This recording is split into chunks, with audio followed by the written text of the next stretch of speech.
तो गाइस कैसे हो यार आप सभी लोग। तो आप सभी का स्वागत है मानवा 007 में।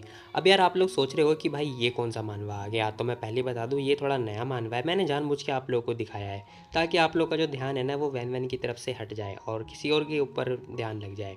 खैर मजाक कर रहा हूँ, मतलब मेरे को एक ये छोटा सा मानवा मिल गया था तो मैंने सोचा चलो क्यों ना इसे एक्सप्लेन कर दिया जाए। खैर स्टार्टिंग ना हमें चेंगाई सिटी का सीन दिखाई दे रहा होता है, मतलब ट्रेन स्टेशन का सीन दिखाई दे रहा होता है जहाँ पर एक पर्सन आया होता है। वो जस्ट नया नया आया होता है चेंगाई के अंदर और कह रहा होता है कि अंकल बाय मैं यहाँ पर आ चुका हूँ क्या। अच्छा तो ठीक है मैं टैक्सी वगैरह लेकर आता हूँ। अब वो ये बात बोल रहा होता है और हम देखते हैं वो टैक्सी वगैरह का भी वेट कर रहा होता है। खैर इसी के साथ हम देखते हैं वहाँ पे दो तीन बंदे होते हैं जो कि कह रहे होते हैं कि ब्रदर कहाँ जाना है तुम्हें। अब दूसरा पर्सन कह रहा होता है कि भाई होटल चलना है क्या तेरे को, देख मैं तुझे बहुत सस्ते दाम वाले होटल की जगह लेके चल सकता हूँ। अब वो ये बात बोल रहा होता है लेकिन अपना जो बंदा होता है ना उसका नाम होता है यांग, जो कि आराम से देख रहा होता है इन चारों तरफ क्योंकि उसे कुछ भी पता नहीं होता, वो बिल्कुल नया होता है यहाँ पर। तभी एक पर्सन आता है उसके पास में जो कि चोर होता है। अब वो उसे जानबूझ के टकराता है। खैर वो टकरा के ना मतलब वापस भाग जाता है। अब ये जो यांग होता है ना वो देखता है, कह रहा होता है कि हैं ये क्या हुआ, कौन है तू, ध्यान से नहीं चल सकता क्या, हो क्या रहा है यहाँ पर। अब वो अपना बैग वगैरह चेक कर रहा होता है कि उसके बैग में से मतलब बैग वैग तो नहीं फटा उसका। खैर उसे पता चलता है कि उसका बैग वगैरह सब कुछ ठीक ठाक है। कह रहा होता है कि ठीक है चलो सब कुछ ठीक है तो चलना चाहिए मेरे को। अब वो ये बात बोलता हुआ जाने लगता है। तभी हमें दिखाई दे रहा होता है कि वो जो एक लड़की होती है ना वो इसके पास आ रही होती है भागी भागी। अब ये लड़की और कोई नहीं पुलिस वाली होती है जो कि कह रही होती है कि रुक जाओ भागो मत रुक जाओ। अब जैसे ही वो अपने जेब में हाथ डालने वाला होता है ना जो यांग होता है, तुरंत वो लड़की उसका हाथ पकड़ लेती है और हाथ ऐसे ऊपर हवा में उड़ाती है ना। अब यांग यहाँ पर ये कुछ भी समझ में नहीं पाता, वो कह रहा होता है कि ये हो क्या रहा है मेरे साथ। तभी हम देखते हैं पुलिस वाली उसका हाथ पकड़ के मतलब खींचे जा रही होती है। अब यांग को यहाँ पे कुछ समझ आ पाता तभी हम देखते हैं वो लड़की ना उसके पैर पे जोर से पैर पे अटैक करके मारती है। यांग भी यहाँ पे बहुत ज़्यादा फुर्तीला होता है क्योंकि भाई अपना मिलिट्री से होता है। अब वो समझ जाते हैं कि यहाँ पर ये सब हो क्या रहा है उसके साथ में। खैर वो जोर से अपना हाथ हटा पाता है। अब वो लड़की भी मतलब गिरने वाली होती है। खैर तभी जो यांग होता है ना वो उससे पूछ रहा होता है, कह रहा होता है कि हो हेलो हो कौन तुम और कर क्या रही हो मेरे साथ में बताओ।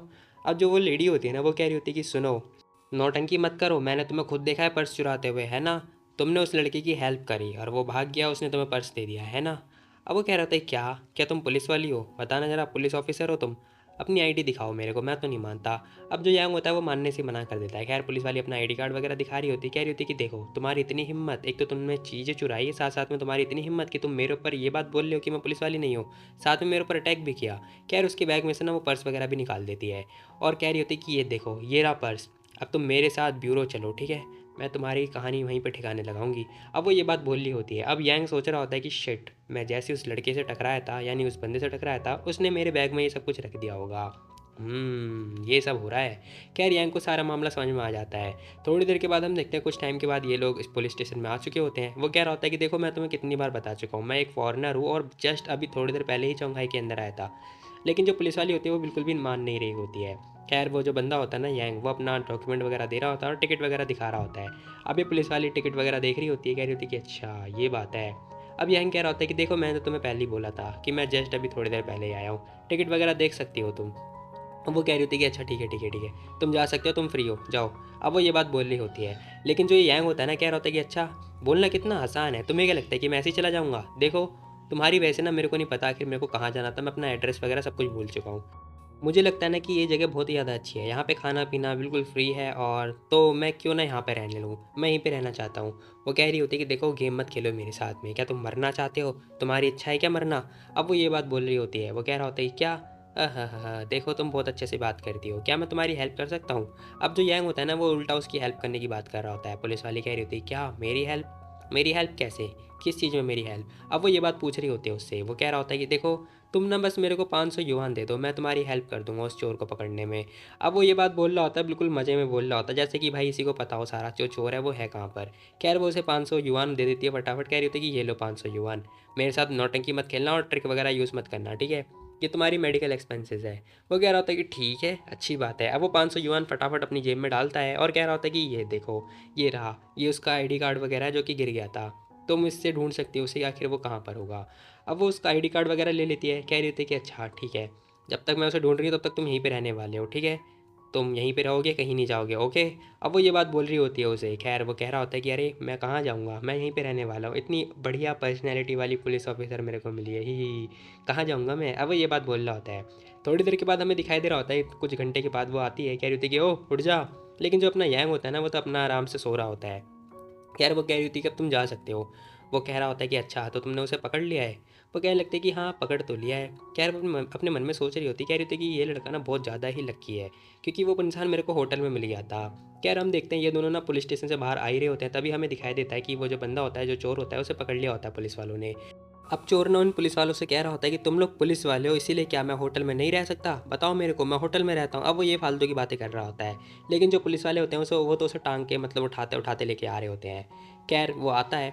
अब वो पुलिस वाली कह रही होती है कि तो तुम्हारे चक्कर में हमने किसी रैंडम इंसान को पकड़ लिया, और तुम्हारी इतनी हिम्मत कि तुम हमें देख के भाग रहे हो। खैर वो आती है, कह रही होती है कि इसकी अच्छे से तलाशी लेना, ठीक है, अच्छे से चेकअप करना है इसका। जो ऑफिसर होता है वो यस मैम बोल रहा होता है। खैर इसी के साथ हम देखते हैं वो जा रहा होता है। अब जो चोर होता है ना वो उसको देख रहा होता है, यांग को, यांग भी उसे देख रहा होता है। खैर जाते जाते ना उसकी तरफ देख रहा होता है और कह रहा होता है कि इसकी वजह से मैं फंस चुका हूँ। खैर अब तो वो जा चुका होता है। अब जो यांग होता है ना वो उस पुलिस वाले के साथ में होता है। अब वो जो लड़की होती है ना वो कह रही होती है कि ठीक है अब तुम जल्दी चले जाओ, दोबारा दिख मत जाना यहाँ पर। अब वो ये बात बोल रही होती है उसे। यांग कह रहा होता है कि अरे अरे थैंक यू सो मच, आप मेरे को पर्सनली आपने मुझे मेरे 500 रुपये दिए हैं, तो फिर ठीक है मैं आपको एक छोटी सी इन्फॉर्मेशन देता हूँ। अब वो कुछ बताने की कोशिश कर रहा होता है उसके बारे में, कह रहा होता है कि देखो उस आदमी से ना अच्छे से तलाशी लेना, और उसका जो बर्थ मार्क है ना उसके बारे में पूछना जो उसके सिर पे है, ठीक है, तुम्हें ज़रूर कुछ अनएक्सपेक्टेड पता चलेगा। अब वो कह रहा होता है कि उसका जो हाथ है ना वो एक ऑर्डिनरी हाथ नहीं लग रहा मेरे को, ऐसा लग रहा है जैसे उसके हाथ में गन वगैरह थी। अब वो कुछ ऐसी ऐसी बातें बता रहा होता है उसे, और थोड़ी देर के बाद हम देखते हैं वो वापस से उस सिटी में आ चुका होता है जहाँ पर उसे जाना होता है। खैर वो आता है और कह रहा होता है कि वाह देखो तो जरा, शंघाई की सबसे बढ़िया और रिच सिटी में से एक मानी जाती है, यहाँ पर सभी लोग अमीर कहलाते हैं। अब वो ये सारी बातें बोल रहा होता है, कह रहा होता है कि यहाँ पे ओहो बहुत सारी ब्यूटीफुल गर्ल, अब बहुत सारी लड़कियाँ वगैरह दिखाई दे रही होती है जो कि पार्टी शार्टी कर रही होती है। यंग उन लोगों को देखते देखते बोल रहा होता है, कह रहा होता है कि सेम प्लेस सब लोगों के लिए अलग अलग होती है, मतलब अमीर और गरीब। खैर हम देखते हैं जो एक फरारी है ना उसकी तरफ आ रही होती है। अब फरारी बहुत ज़्यादा स्पीड में होती है और उसके ठीक सामने ना कीचड़ वगैरह पड़ा होता है। अब अचानक से जो फरारी होती है ना वो पानी में, मतलब उसके टायर जाते हैं, जैसे ही पानी में जाते हैं ना उसके ऊपर सारे छींटे छींटे आ जाते हैं। अब वो बंदा जोर से घबरा जाता है, कह रहा होता है कि शिट ये क्या हुआ, देख के नहीं चला सकते क्या? ओए देख के नहीं चला सकते, अपनी आंखें ओपन करके गाड़ी चलाओ, समझे? अब वो उस फरारी वाले को ज़ोर से चिल्ला रहा होता है, लेकिन भाई हम देखते हैं वो ध्यान से देखता है, कह रहा होता है कि शिट, ओहो मेरे सारे कपड़े ख़राब कर दिए, ऐसा लग रहा है जैसे मेरा आज का दिन बिल्कुल बैड लग है यार, क्या करूँ मैं? तभी फरारी रुकती है और उसमें से एक लड़की बाहर निकल रही होती है। वो कह रहा होता है कि ओहो एक लड़की, अब समझा, इसीलिए मेरा अनलक्की डे है, क्या करूँ मैं? तभी हम देखते हैं भाई वो लड़की बहुत ज़्यादा ही खतरनाक होती है, अपना चश्मा वगैरह उतार रही होती है। अब ये लड़की ना इसी की होने वाली फियांसे है, मतलब होने वाली वाइफ है। खैर इसका नाम होता है वैन बाई। अब ये आराम से मतलब कार से उतरती है और बहुत ही बढ़िया लग रही होती है। खैर वो उसे ध्यान से देखता है, वो कह रही होती है कि ओ हेलो, अगर तुम्हें दिखाई दे रहा है कि मेरी कार आ रही है तो तुम साइड नहीं हट सकते थे? पता नहीं कहाँ कहाँ से फ्रॉड आ जाते हैं। अब वो ये बात बोलती हुई जाने लगती है। वो देखता है, कह रहा होता है कि अरे इस दुनिया में कोई गधा ही होगा जो इतनी सुंदर ब्यूटीफुल लड़की को अपने पास देखने से दूर भागेगा। अब वो ये बात बोल रहा होता है, उसके पास आ जाता है, कह रहा होता है कि तो तुम, मेरे को तो बिल्कुल भी तुम्हारे अंदर कहीं से भी कहीं तक कोई डेंजरस नज़र नहीं आ रहा है। अब वो ये बात देखता हुआ उसके करीब आ जाता है। वो कह रही होती है कि अरे आखिर तुम मेरे इतने करीब क्यों आ रहे हो? अब वो ये बात बोलती है जो बहन होती है। तभी यंग उसे जज करने लगता है, कह रहा होता है कि ओहो वाइट वाइट स्किन कितनी प्रिटी है वो, और कह रहा होता है कि लंबी लंबी टांगे, मतलब कि रिच कहलाने वाली है, मतलब अमीर घर में रहने वाली है, ऐसा मुझे लग रहा है। अब वो ये सारी बातें सोच रहा होता है। कह रहा होता है कि हालांकि आजकल की जो लड़कियां हैं वो मतलब छोटे छोटे ड्रेस पहनती हैं, बट ठीक है यार ये नेचुरल है नेचुरल। अब वो ये बात सोच के कुछ सोचने लगता है। खैर तभी हम देखते हैं वो उसे दूर कर देती है, कह रही होती है कि दफ़ा हो जाओ यहाँ से, हटो। अब वो उसे धक्का दे रही होती है। खैर वो गार्ड के पास आती है, कह रही होती है कि आखिर तुम लोग ऐसे किसी भी अजनबी को अंदर कैसे ले लेते हो, बताओ मेरे को, क्या तुम लोग अपनी जो जॉब है वो खोना चाहते हो, बताओ? अब जो गार्ड होते हैं वो माफ़ी मांग रहे होते हैं, कह रहे होते हैं कि सॉरी मिस भाई हमें माफ़ कर देना, हमसे गलती हो गई, लेकिन इन्होंने बोला था कि ये मिस्टर भाई से मिलने के लिए आए हैं, उन्हें देखने के लिए आए हैं। अब वो इनकी ये बात सुन के थोड़ी सौगड़ में आती है, कह रही थी क्या क्या कहा तुमने? अब वो उसके पास फिर से आती है, कह रही थी कि तुम क्या बोल रहे हो तुम? अब वो उससे पूछने लगते, कह रही थी कि ओह हेलो, हो कौन तुम, बताना जरा, और यहाँ पे कर क्या रहे हो तुम? अब वो ये क्वेश्चन करने लगती है इससे, यांग से। यांग कह रहा था कि अच्छा मैं कौन हूँ? अब वो सोच रही होती, कह रही थी कि ये बंदा मतलब इसकी ड्रेसेस वगैरह देख के लग रहा है जैसे ये एक नंबर का गैंगस्टर है, पता नहीं क्यों। खैर यांग कह रहा होता है कि ओहो अंकल बाय ने मेरे को यहाँ पर भेजा है और मैं यहाँ पर अपनी फियांसे से मिलने आया हूँ, बी वैन से। वैसे मैं यहाँ पर आ चुका हूँ, वो भी मेरे को मिल जाएगी। खैर वो लड़की पूछ रही होती, कह रही थी कि अच्छा तो जो तुम्हारी फियांसी है वो यहाँ पर रहती है क्या? अब वो उसकी तरफ इशारा कर रही होती है। वो बंदा कह रहा होता है कि वैसे मेरे को तो नहीं पता, लेकिन तुम अपना काम करो ना, तो मेरे मैटर में क्यों दखलंदाजी दे रहे हो। अब वो ये बात बोल रहा होता है और हाथ में मतलब मुंह पे हाथ फेर रहा होता है। खैर वो लड़की कह रही होती है कि मैं तुम्हें बता दूँ, मेरा नाम ही बाय वैन है जिसे तुम ढूंढ रहे हो, समझे तुम, और मैं तुम्हें नहीं जानती हूँ। तो तुम्हारी यहाँ पर हिम्मत कैसे हुई झूठ बोलने की, बताना जरा। दफ़ा हो जाओ यहाँ से, नहीं तो मैं भी पुलिस को बुलाऊंगी। अब वो ये बात बोल रही होती है। यहीं कह रहा होता है क्या तुम्हारा नाम, ओहो तुम सच में वैन बाय हो, मेरी फियांसे। ओ अब भाई की तो लॉटरी लग चुकी होती है यहाँ पर। वो बहुत ज़्यादा ही खुश हो रहा होता है। तभी वो ध्यान से देखता है, कह रहा होता है कि शिट, ठीक है तुम बहुत अच्छी दिखती हो और गोरी चिट्टी भी हो, लेकिन मजाक कर रहा हो। तुम्हें क्या लगता है कि तुम टीवी शो की कोई एक्टिंग वगैरह करने वाली हो, हैं क्या लगता है तुम्हें। माना कि तुम गुड लुकिंग हो, लेकिन हाँ तुम मेरे टाइप की नहीं हो। अब वो ये बात बोलता है उसे। जैसी वो ये बात बोलता है ना, उसके तो दिल में लग जाती है ये बात। कह रहा होती, वो कह रही होती है क्या कहा तुमने। अब वो जोर से चिल्ला रही होती, कह रही होती कि वड्डा है, आखिर तुम हो कौन, बताना जरा मेरे को। आखिर तुम मेरे को नापसंद कैसे कर सकते हो, बदमाश कहीं के।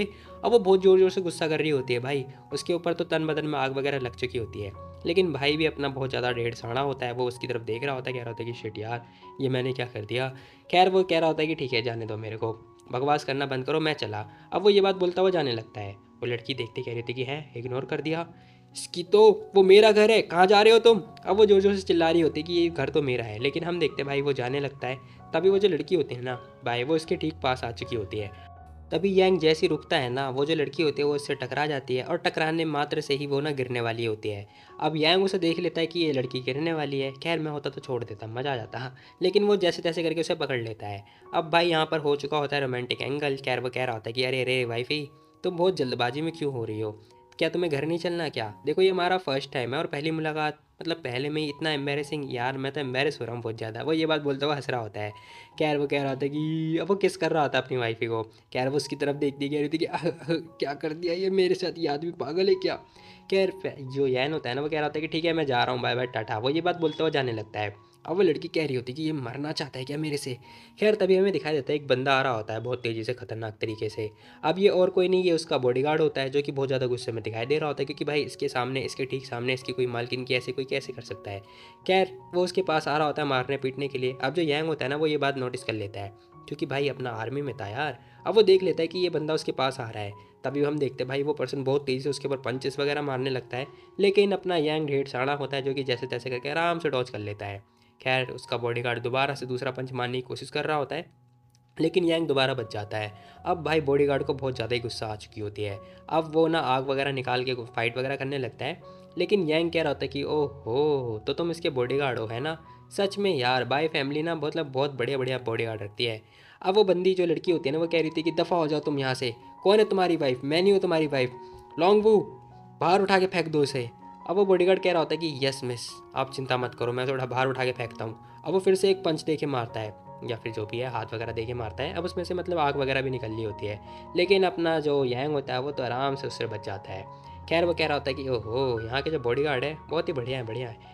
बी मतलब बाई फैमिली की बॉडीगार्ड इतने बेकार भी नहीं है यार। अब उसका हाथ पकड़ता है और कह रहा होता है कि तो ठीक है मैं तुम्हें बता दूँ, अगर मैंने सही गैस किया है तो तुम स्पेशल फोर्स के सोल्जर हो, है ना। अब वो ये बात बता रहा होता है उसका। अब सोल्जर जैसे इसकी ये बात सुनता है ना, वो थोड़ी देर के लिए सौगड़ में आ जाता है, मतलब सदमे में आ जाता है।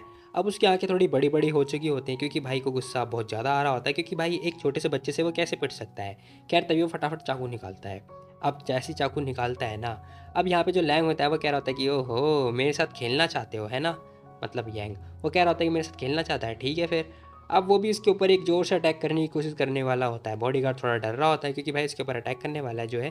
तभी हम देखते हैं यंग उसका जो हाथ से ना जो चाकू होता है वो फटाफट छीन लेता है, और उसके ठीक गर्दन पे मतलब लेके आ जाता है।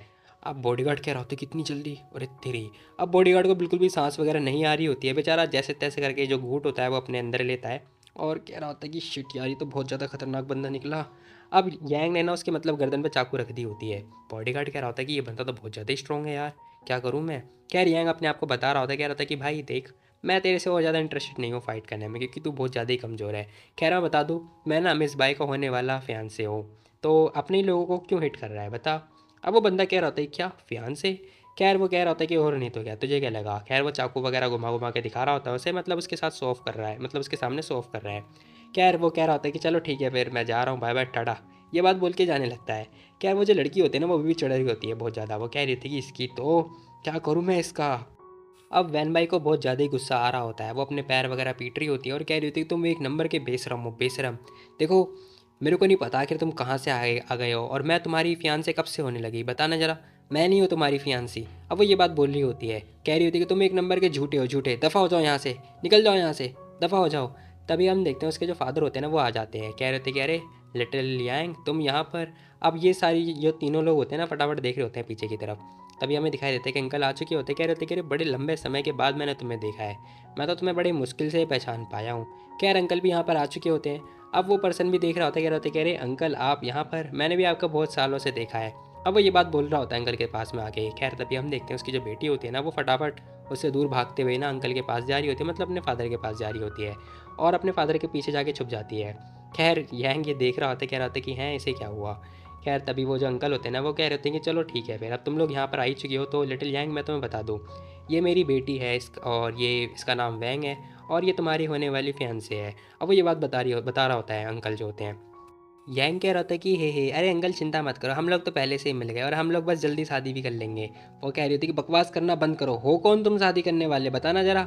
डैड मेरे को इससे कोई भी शादी वादी नहीं करनी है। अब वो जो लड़की होती है वो शादी करने से साफ मना कर रही होती है, लेकिन अंकल कह रहे होते हैं कि देखो कि आखिर तुम क्या बकवास कर रही हो, ये देखो ये जो मैरिज है ना ये ऑलरेडी जो लिटिल यंग है उनके ग्रैंडपा ने करवाया था, तो हम मना नहीं कर सकते हैं, समझी। अब वो ये बात बोल रहे होते हैं लेकिन वो लड़की मना कर रही होती, कह रही होती कि नहीं मेरे को इस लफंगे से शादी नहीं करनी है। अब वो ये बात बोलते हुए जाने लगती है, कह रही होती है मेरे को इससे शादी नहीं करनी है। खैर हम देखते हैं वो जो लड़का होता है ना यंग, वो कह रहा होता है कि हैं इसे हुआ क्या है आजकल। खैर वो भी नोटिस कर रहा होता है कि वो फटाफट भागती हुई जा रही होती है। अब वो सोच रहा होता है कि यार आखिर यहाँ पे हुआ क्या है, उस ओल्ड मैन ने मेरे को यहाँ पे भेजा क्यों, मुझे तो कुछ समझ में नहीं आ रहा है। खैर मेरे को यहाँ पर भेजा क्यों, कुछ भी समझ में नहीं आ रहा। अब यंग यहाँ पे यही सोच रहा होता है कि आखिर दादाजी ने उसे क्यों भेजा यहाँ पर। खैर तभी सोचने लगता है कहीं ऐसा तो नहीं कि वो मेरे को चाहते हैं कि मैं यहाँ पर घर जमाई बन के रहूँ और लड़कियों के साथ ही मौज मस्ती काटूँ। अब वो यही सोच रहा होता है। खैर तभी हम देखते हैं अंकल उसके पास आते, कह रहे होते हैं कि बेटा अब तुम बड़े हो चुके हो और उसकी बात पे मतलब ध्यान मत देना, ठीक है। वो ना बिना मम्मी के बड़ी हुई है तो उसके अंदर समझ वगैरह नहीं है, मुझे पता है। तुम चिंता मत करो, ठीक है। वो भी कह रहे होते कि अरे अंकल आप चिंता मत करो, मैं माइंड नहीं करने वाला, वैसे भी मैं ज़्यादा नहीं सोचने वाला, आप चिंता मत करो, ठीक है। अब वो ये बात बोल रहा होता है, कह रहा होता है कि मैं जानता हूँ उसे, उसका कैरेक्टर कैसा है। खैर अंकल भी कह रहे होते हैं कि हाँ अच्छी बात है, चलो अब से तुम यही रहने वाले हो, ठीक है। खैर इसी के साथ हमें ना साउथ यान का घर वगैरह दिखाई दे रहा होता है, मतलब जो विला होता है वो दिखाई दे रहा होता है। अब यहाँ पर जो यंग होता है वो यहीं पर रहने वाला है, और थोड़ी देर के बाद रात वगैरह हो चुकी होती है, जो कि वो नहा धो रहा होता है, मतलब भाई रात में नहा रहा है। खैर कोई बात नहीं। अब बाल बाल सुखाने के बाद ना वो आ जाता है साइड में और विंडो की तरफ से मतलब जाके सोच रहा होता है कि आखिर मेरे को यहाँ पर क्यों भेजा गया, मुझे कुछ समझ में नहीं आ रहा है। अब वो वही मतलब सोच रहा होता है कि आखिर उसे क्यों भेजा गया यहाँ पर, और आखिर दादाजी चाहते क्या हैं उसके। खैर तभी सोच रहा होता है कि क्या वो मेरी मतलब मेरे को नॉर्मल लाइफ देना चाहते हैं। अब वो सोच रहा होता है कि जब मैं मतलब आर्मी में था ना तब बहुत ज़्यादा ही मेरी लाइफ बहुत ज़्यादा ही हार्ड हो रखी थी, बहुत सारी सिचुएशन आ रखी थी, बहुत ज़्यादा फाइट वगैरह करना पड़ रहा था मेरे को। खैर तभी वो नोटिस करता है कि उसके पास ना एक चीज़ उड़ती हुई आ रही होती है। अब वो ध्यान से देखता है, उसे पता चलता है कि मतलब एक बेसबॉल बॉल होती है जो कि उसके पास बहुत तेज़ी से आ रही होती है, लेकिन वो आराम से उसे पकड़ लेता है। अब वो देख रहा होता है कि ये किसने फेंका है, और वो देखता है, कह रहा होता है कि अच्छा वाइफ ही। कह रहा होता है कि वाइफ ही देखो तुम मेरे साथ ऐसे नहीं खेल सकती, ठीक है। ये छोटी मोटी ट्रिक कर से यूज़ करके तुम मेरे को परेशान नहीं कर सकती, मैं बहुत ज़्यादा एम्बेरस फील कर रहा हूँ। लेकिन वो लड़की कह रही होती है कि देखो मुझे वाइफ ही बुलाना बंद करो, ठीक है, समझे तुम, वाइफ ही मत बुलाओ मेरे को। तुम मेरे से यहाँ पे शादी करने आए हो है ना, तो देखो चलो ठीक है एक शर्त लगाते हैं, अगर तुम्हारे अंदर इतनी एबिलिटी है कि तुम मेरे 10 बॉल के अटैक को डॉच कर पाओगे तो फिर मैं तुम्हारी फियांसे बनने के लिए रेडी हूँ, ठीक है। अगर नहीं कर सकते तो दफ़ा हो जाओ यहाँ से, निकल जाओ मेरे घर से। अब वो जो लड़की होती है वो ये बात बोल रही होती है।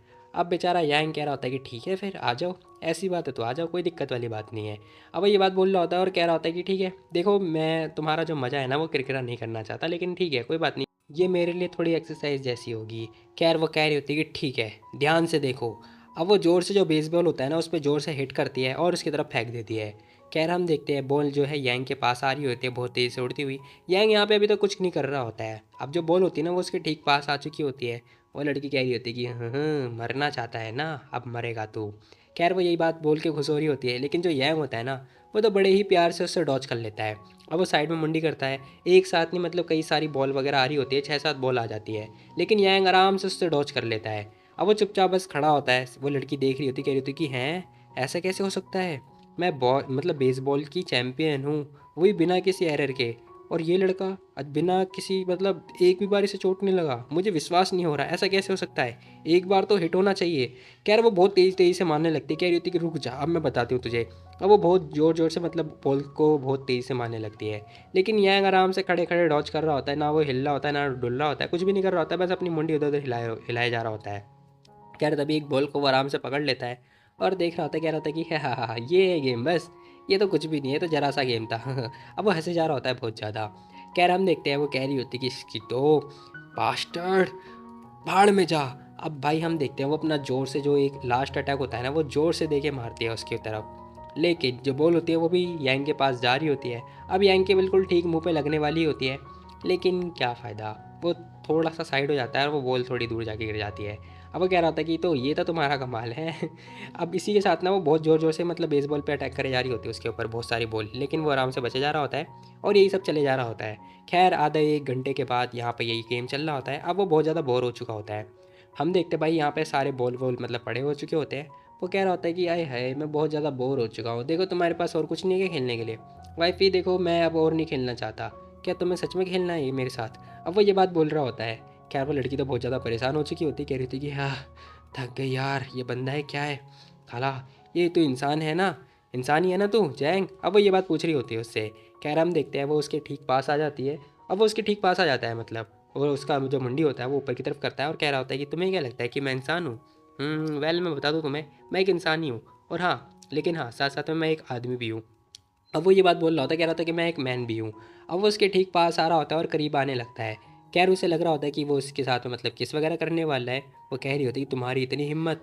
लेकिन जो यांग होता है ना वो आराम से साइड में हो जाता है, कह रहा होता है कि ओहो दादाजी ने बोला था कि कभी भी किसी भी लड़की को ना ऑफेंड नहीं करना चाहिए। अब वो ये बात बोलता है वो खड़ा हो जाता है। खैर हम देखते हैं वो लड़की देख रही होती है उसकी तरफ और वो बहुत ज़्यादा चिढ़ रही होती है, कह रही होती है कि इसकी तो। अब वो बहुत ज़ोर से चिढ़ती है। फिलहाल हम देखते हैं वो ज़ोर से चपाक दे के मारती है, कह रही होती है कि तू यही डिजर्व करता है, तेरी इतनी हिम्मत। खैर बेचारा यंग कह रहा था कि वड्डा हेल हो क्या रहा है ये। अब उसकी वाइफ ने उसे जोरदार लाफा दे के मार दिया होता है। वो कह रही होती है कि उस टाइम मैंने सोचा था कि वो। अब वो ये बात अपने मन में सोच रही होती है। खैर हम देखते हैं जो यंग होता है ना वो उसके उल्टा फिर से करीब आ जाता है। अब वो उसके करीब आके ना उसकी तरफ देख रहा होता है। वो कह रही होती है कि क्या हुआ इसे? वो कहने लगता है कि तुमने क्या सोचा था कि मैं तुम्हें किस करने वाला हूँ, है ना? अब वो लड़की देखती है और वो ब्लश वगैरह करने लगती है और कह रही होती है कि तुम्हारी इतनी हिम्मत। अब वो उसके करीब आ जाता है, कह रहा होता है कि तो ठीक है फिर दोबारा स्टार्ट करते हैं, अब मैंने नहीं तुम ही चाहती हो ये। खैर ब्लैक रूम दिखाया जाता है जहाँ पर हमें पता चल चुका होता है कि भाई बहुत ज़्यादा सहमत आ चुकी है उस बंदे की। खैर हमें हाथ दिखाया देता है, उस लड़की का हाथ से धुआं वगैरह निकल रहा होता है। अब वो ये बात बोलती हुई जा रही होती, कह रही थी कि जाएं देखो एक दिन मैं तुम्हें इस घर से बाहर निकाल के फेंकूंगी। अब वो ये बात बोलती हुई जा रही होती है। कह रहा हमें दिखाया देता है कि जो यांग होता है ना वो बहुत ज़्यादा ही पिट चुका होता है, कह रहा होता है कि शिट यार ये लड़की तो शेरनी है शेरनी। खैर पिटने पिटाने के बाद हम देखते हैं अंकल आ चुके होते हैं। वो कह रहे होते हैं कि तो देखो मुझे पता है मेरी जो बेटी है वो बहुत ज़्यादा हरकतें वगैरह करती रहती है, तो प्लीज़ तुम उसका ख्याल रखना। वो बंदा कह रहा होता है कि हाँ मुझे पता है, हाँ हाँ ऐसा कैसे हो सकता है? वैसे अंकल आप इतनी देर तक कैसे जाग रहे हो? अब वो ये बात पूछ रहा होता है। अंकल कह रहे थे कुछ भी नहीं, मेरे को बस पता था, देखो मुझे पता है तुम्हारा कैरेक्टर कैसा है और उसका कैरेक्टर कैसा है, तुम प्लीज़ मेरी बेटी के साथ में थोड़ा काइंड रहना, ठीक है? अब वो ये बात बोलते हुए उसके पास आके बैठ जाते हैं। कह रहे होते हैं कि तो बताओ आखिर तुम्हारा ये प्लान वगैरह क्या है? उसके बारे में छोड़ो, अपने प्लान वगैरह के बारे में बताओ। अब वो भी आराम से मतलब वाइन वगैरह पी रहा होता है और कह रहा होता है कि तो मैंने आर्मी वगैरह छोड़ने के बाद मैं सीधा साधा घर जाना चाहता था, लेकिन मेरे ओल्ड मैन है ना स्ट्रिक्ट ऑर्डर दे दिया। उन्होंने बोला कि जब तक मैं शादी नहीं करूँगा तब तक घर पे नहीं आ सकता। अब मैं क्या ही करूँ? अंकल हंस रहे होते, कह रहे थे कि हाँ हाँ हाँ हाँ मुझे पता था ओल्ड जैंग बहुत ज़्यादा ही गुस्से वाले हैं, हाँ हाँ। अब वो ये बात हंस मतलब बोल के हंस रहे होते क्योंकि भाई उनके दोस्त होते हैं ना उन्हें पता होता है। खैर वो पूछ रहे होते, कह रहे थे कि तो ठीक है फिर देखो मुझे पक्का पता है, तुम चिंता मत करो, जो वैन है ना वो बहुत जल्दी ही तुम्हें एक्सेप्ट कर लेगी, कभी ना कभी तो कर ही लेगी। तभी यंग बोल रहा होता है, कह रहा होता है कि अरे अंकल वो प्रॉब्लम नहीं है, वैसे चिंता मत करो, मैंने यहाँ पे चेंगाई में फटाफट पहले जॉब ढूंढूंगा उसके बाद जो है काम वगैरह निपटाऊंगा। कि यहाँ पे चेयर्स वगैरह हो रहा होता है मतलब चेस वगैरह हो रहा होता है। और वो अंकल कह रहे होते हैं कि ठीक है फिर कैसा रहेगा कि तुम जोंग टियान ग्रुप में ज्वाइन हो जाओ। बताओ टियान ग्रुप में भी आ सकते हो तुम, ऐसी कोई दिक्कत वाली बात नहीं है। अभी तो वैसे वैन मतलब जो मेरी बेटी है वो संभाल लिए सब कुछ, सारा कुछ वही मैनेज करती है, उसके कंट्रोल में ही आता है। अगर तुम उसकी साइड में रह के उसे प्रोटेक्ट वगैरह करोगे तो मुझे नहीं लगता कि मेरे को उसकी चिंता करने की कोई ज़रूरत है। बाद में तुम उसकी हेल्प भी करते रहना ग्रुप में, और हाँ अगर तुम्हें किसी चीज़ की हेल्प की ज़रूरत पड़ेगी तो मेरे पास आ सकते हो बेझिझक। अब यंग कह रहा होता है कि हाँ ये भी ठीक है, चलो ठीक है फिर मैं आपसे उसका बॉडीगार्ड बनने के लिए रेडी हूँ, अब आपने बोल ही दिया तो ठीक है। फिलहाल वो मान जाता है। अंकल भी कह रहे थे कि तो ठीक है, फिर अब से तुम वैन के बॉडीगार्ड होने वाले हो। खैर नेक्स्ट डे मॉर्निंग वगैरह हो चुकी होती है, अंकल न्यूज़पेपर वगैरह पढ़ रहे होते हैं। तभी हम देखते हैं वो लड़की भी आ चुकी होती है अंकल के पास में, मतलब उनकी बेटी कह रही होती है कि डैड मेरे को ना उस लड़के के साथ में शादी नहीं करनी है, मुझे नहीं करनी शादी उस लड़के से। अब अंकल कह रहे होते कि देखो ऐसे काम नहीं चलने वाला है, तुम्हारी एंगेजमेंट ऑलरेडी फिक्स हो चुकी है यांग के साथ में, तो अब तुम कुछ भी नहीं कर सकती हो। वो लड़की बहुत ज़्यादा उदास हो जाती है, बेचारी मासूम सी शक्ल बना रही होती है और कह रही होती है कि अगर मम्मी ज़िंदा होती तो क्या ऐसा कभी करने देती, किसी भी अरे गहरे से मेरी शादी करवा देती। बताओ मैंने सपना देखा था, मम्मी ने बोला था मुझे कि शादी नहीं करनी है। अब वो रो रही होती है बहुत ज़्यादा, कह रही थी कि मैं मम्मी को मिस कर रही हूँ। लेकिन भाई हम देखते हैं अंकल उसकी तरफ देखते हैं, वो सारा मामला समझ जाते हैं कि यहाँ पर ना ज़रूर दाल में को थोड़ा काला है। अब वो सोच रही होती कि है ऐसे काम बनने वाला है, मुझे पक्का पता है डैड बहुत ज़्यादा ही सॉफ्ट हार्टेड है, वो मेरी बात मान जाएंगे ये। लेकिन अंकल समझ जाते, कह रहे होते हैं कि देखो ऐसे भी काम नहीं बनने वाला, तुम्हारी शादी उससे ही होगी। अब वो ये बात बोल रहे होते हैं, वो कह रही होती क्या क्या बोल दिया ये। खैर अंकल कह रहे होते हैं कि बेटा चिंता मत करो, वो लड़का बहुत ज़्यादा अच्छा है, तुम्हारी शादी तो उससे होने वाली है, और वैसे भी चिंता मत करो, मैंने इसके बारे में ऑलरेडी सोच लिया है। वो लड़की बेचारी कुछ बोल भी नहीं पा रही होती है। खैर अंकल कह रहे होते हैं कि तो ठीक है फिर, वैसे भी तुम्हारे और मतलब उस लड़की से शादी करने के बाद ना हमारे ग्रुप को बहुत ज़्यादा फ़ायदा मिलने वाला है। अब उसकी बेटी जो है बोल रही होती, कह रही थी क्या ग्रुप के फ़ायदे के चक्कर में आप अपनी बेटी को ऐसे भेज रहे हो, नहीं करनी मुझे शादी, नहीं करनी, क्या बेनिफिट हो सकता है। खैर वो ये बात नोटिस कर रही होती है और कह रही होती है कि मुझे उससे शादी बिल्कुल भी नहीं करनी है। तभी हम देखते हैं यहाँ पर जो यांग होता है ना वो आ जाता है और कह रहा होता है कि तुम्हें क्या लगता है कि मैं किस टाइप का इंसान हूँ, बताना ज़रा। अब वो मतलब सूट वगैरह में आ रखा होता है। अब वो लड़की पीछे मुड़ के देखती है। अब हमें दिखाया जाता है कि जो यांग होता है ना वो बहुत ज़्यादा ही खतरनाक लग रहा होता है, क्योंकि भाई वो सूट वगैरह पहन के आया होता है। अब वो फॉर्मल ड्रेस वगैरह में आ चुका होता है, जो कि बॉडीगार्ड का जो गेटअप होता है वो होता है। वो लड़की देखती कह रही थी कि अरे ये तो कल वाला लड़का है ना जो कि बहुत ज़्यादा आलसी था, आज ही अचानक कैसे चेंज हो गया। खैर अंकल भी उसके पास आते कह रहे थे कि हाँ आदमी ना सच में कपड़े चेंज करने के बाद ना तुरंत चेंज अलग सा लगता है, तुम ये आज बहुत ज़्यादा ही अच्छे लग रहे हो, बिल्कुल अट्रैक्टिव लग रहे हो, अट्रैक्टिव। यांग हंसने लगता है, कह रहा था कि हे मैंने ना अपनी ज़िंदगी में पहली बार जो है ये सूट पहना है, बहुत ज़्यादा ही अनकम्फर्टेबल लग रहा है, इसीलिए मैं पहनता नहीं था। अब वो लड़की कह रही होती कि अच्छा इसकी तो ऐसे ड्रामा करके दिखा रहा है। कह रहे यहाँ पे ये लोग खाना पीना खा रहे होते हैं, तभी अंकल ना कुछ सोच रहे होते हैं। अंकल कह रहे होते हैं कि तो ठीक है, देखो मैंने तुम लोगों के लिए, देखो अब हम लोग ना फैमिली वगैरह तो हैं, ठीक है, अब हम लोग साथ में रहेंगे और तुम्हें ना वैन के साथ में रहना है, ठीक है, कुछ टाइम तक तुम लोग साथ में रहो, एक दूसरे को जानो पहचानो, समझे। अब जो यंग होता है वो तो आराम से दबा दब के खाए, मतलब खाने पीने में लगा हुआ होता है, और जो वो लड़की होती है ना वो अभी भी उसी को घूरे जा रही होती है, ऐसे घूर रही होती है जैसे खा जाएगी उसे। खैर अंकल कह रहे होते हैं कि तो देखो मैंने ना ऑलरेडी तुम लोग के लिए जो घर वगैरह है वो देख लिया है, और तुम लोग अगर मैरिज का ट्रायल लेना चाहते हो तो फिर ले सकते हो, अगर तुम लोग को अच्छा ना लगे तो फिर तुम लोग शादी भी कर लेना, कैसी दिक्कत है, कोई दिक्कत वाली बात नहीं है, ठीक है। अब अंकल ये बात बोल रहे होते हैं, वो जैसे ये बात बोलते हैं ना भाई, उस लड़की को तो होश उड़ चुके होते हैं, कह रही होती है कि क्या क्या कहा, ट्रायल मैरिज, आखिर आप ऐसा कैसे कर सकते हो। खैर गाइस यहाँ पे कपड़ों वगैरह वगैरह का ट्रायल वगैरह होता है, लेकिन यहाँ पे तो शादी का भी ट्रायल हो रहा है, मतलब ये भी सही है यार, एक ट्रायल करना है मेरे को भी। खैर अंकल कह रहे होते कि तो गाइस कैसा लगा बताओ, कैसी फीलिंग आ रही है तुम लोगों को। अब वो ये बात बोल रहे होते हैं, लड़की तो साफ मना कर दी थी, कह रही थी कि मैं सहमत नहीं हूँ, बिल्कुल भी सहमत नहीं हूँ। लेकिन जो लड़का होता है ना यंग, वो तो मान जाता है, कह रहा था कि thank you uncle, thank you so much. अब वो ये बात बोल रहा होता है, लेकिन भाई लड़की को गुस्सा आ जाता है, वो उसके बाल पकड़ के खींचने लगती है, कह रही होती है कि तेरी इतनी हिम्मत है, क्या बकवास कर रहा है ये तू। वो कह रहा होता है कि प्लीज़ यार मेरे साथ छोड़ दे, मुझे छोड़ दे, मैं तेरा होने वाला हस्बैंड हूँ, मेरे साथ ऐसा मत कर, दफ़ा हो जाए यहाँ से। अब वो लड़की ये बात बोल रही होती है, अंकल कह रहे थे कि तुम लोग बहुत ज़्यादा यंग हो, इतनी जल्दी ये सब कर रहे हो। खैर इसी के साथ सीन से तरह हमें ना उस घर का सीन दिखाई देता है जहाँ पर ये लोग रहने वाले हैं। खैर वो लड़का आ चुका होता है यंग, वो देख रहा होता है, कह रहा होता है कि वैसे घर तो बड़ा ही अच्छा है यार, मज़ा आ जाएगा यहाँ पर रहने के लिए। अब वो ये बात बोल रहा होता है, कह रहा होता है कि मुझे बहुत ज़्यादा नींद आ रही है, थक गया हूँ, पता नहीं काम तो कुछ किया नहीं, वो थक गया। खैर तभी वो लड़की आती है, कह रही होती कि तुम आखिर यहाँ पे क्या कर रहे हो बताओ ज़रा, खाले ठरकी कहीं के, निकल जाए यहाँ से। अब वो ये बात बोलती हुई आ रही होती है और कह रही होती है कि दफ़ा हो जाओ यहाँ से। अब उसके हाथ में चाकू वगैरह होता है और कह रही होती है कि ये मेरा रूम है, समझे तुम, तुम्हारा वाला जो रूम है वो फर्स्ट फ्लोर पे है, चले जाओ यहाँ से। अब वो ये बात बोल रही होती है उसे, वो कह रहा होता है कि तुम्हारा रूम, वैसे तुम एक बात बताओ, क्या तुम अपने होने वाले हस्बैंड को ही मर्डर करने वाली हो। अब उससे ये बात पूछता है, वो कह रही होती है कि दफ़ा हो जाओ, मैं तुम्हें बता रही हूँ, अगर तुमने मेरे साथ कुछ भी ऐसा ऐसा करने की कोशिश करी ना, या फिर मेरे खिलाफ गए, मैं तुम्हें जान से मार दूंगी।